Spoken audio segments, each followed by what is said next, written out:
दिल्ली शराब नीति मामला, आखिर ये है क्या और कैसे ये इतना बड़ा पॉलिटिकल स्टॉर्म बन गया, आइए समझते हैं। कहा गया कि ये भारत के सबसे बड़े करप्शन स्कैंडल्स में से एक है, लेकिन मजे की बात यह है कि इससे सरकार का रेवेन्यू एक्चुअली बढ़ा था। तो सवाल ये है, जिस पॉलिसी से ज्यादा कमाई हुई उसी के लिए एक सीएम जेल कैसे पहुंच गए? मामले की जड़ें शायद यहाँ हैं। 2020 और 2022 में आपकी बड़ी जीतों ने उसे एक नेशनल राइवल बना दिया था।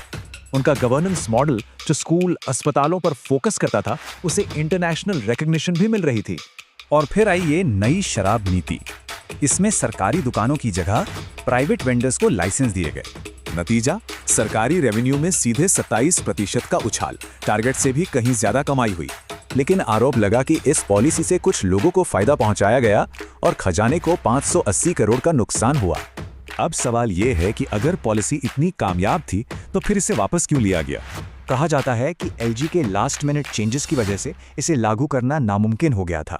और इसके बाद शुरू हुआ गिरफ्तारियों का सिलसिला। आपके टॉप लीडर्स एक एक करके अरेस्ट हुए।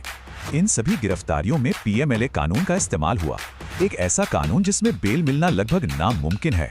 लेकिन सालों बाद कोर्ट का फैसला आया और कोर्ट ने कहा कि पूरा का पूरा केस ही बेबुनियाद है। कोर्ट के मुताबिक सबूत के नाम पर क्या था? पेंसिल से लिखे कुछ नोट्स और आप तक कोई पक्का मनी ट्रेल नहीं। हाँ, एक मनी ट्रेल जरूर मिला, मुख्य गवाह की कंपनी का, जिसने गिरफ्तारी के बाद बीजेपी को इलेक्टोरल बॉन्ड्स दिए। कोर्ट ने यह भी कहा कि सीबीआई ने बचाव पक्ष के सबूतों को 14,000 से ज्यादा ईमेल्स की ढेर में छिपा दिया।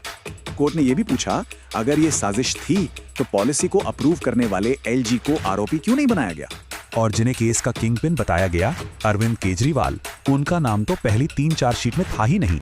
आखिर में कोर्ट ने जांच को जांच नहीं बल्कि एक पहले से लिखी कहानी और कोरियोग्राफ्ड ड्रामा बताया।